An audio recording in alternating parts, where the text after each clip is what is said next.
À qui profite la baisse de l'euro? La dégringolade de la monnaie européenne, moins 20% depuis son dernier point haut de 2014, est maintenant suffisante pour modifier la trajectoire de nombreux secteurs. D'après une étude du CEPI, au niveau global, une dépréciation de 10% de l'euro par rapport à un pays partenaire gonfle la valeur des exportations de 7,5% en moyenne vers ce pays. Mais il existe des différences importantes selon la destination des exportations. Ainsi, une dépréciation de 10% par rapport au dollar, et c'est un bond de 9,2% des exportations vers les États-Unis. Bien entendu, toutes les entreprises, tous les secteurs ne profitent pas de la même manière de la glissade de la monnaie unique. Parmi les gagnants, deux blocs bien distincts. D'abord, celui qui rassemble les professions qui réalisent une part importante de leur chiffre d'affaires à l'export en dehors de la zone euro et qui ont leur coût de production essentiellement libellé en euros. C'est le cas de l'agroalimentaire dans son ensemble et de la filière boisson en particulier, notamment des vins et spiritueux. Par définition, la base productive se trouve en France. Et cette profession réalise, suivant les années, entre 8 et 12 milliards d'euros d'exportation. C'est la moitié de son chiffre d'affaires, dont 37% prennent la direction des États-Unis, du Royaume-Uni, du Canada ou de la Suisse. Autant de pays vis-à-vis desquels la devise européenne vacille. Et il faudrait rajouter tous les pays dont la monnaie est arrimée au dollar, comme la Chine.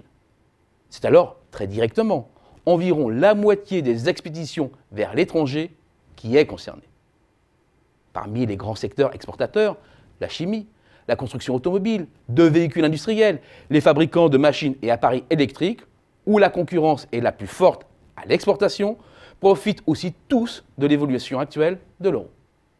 L'hôtellerie n'est pas à oublier, puisque la baisse de l'euro renforce le pouvoir d'achat des touristes étrangers et dissuade les nationaux de partir. L'euro faible renforce aussi la compétitivité de tous les secteurs dont les contrats se signent en dollars. La construction navale, l'aéronautique, le spatial sont des cas d'école. Deuxième bloc, souvent oublié, celui des professions qui, pour se développer à l'international, sont contraintes de directement s'implanter dans les pays cibles. C'est le cas dans les services collectifs, dans la gestion des eaux, des déchets, des transports collectifs. Des entreprises comme Veolia, Suez Environnement sont à la tête d'un réseau de filiales directement implantées dans les pays. Dans la restauration collective, c'est l'exemple de Sodexo.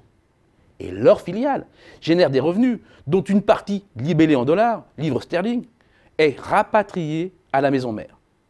C'est aussi le cas dans la publicité. Publicis réalise 48% de son chiffre d'affaires aux États-Unis.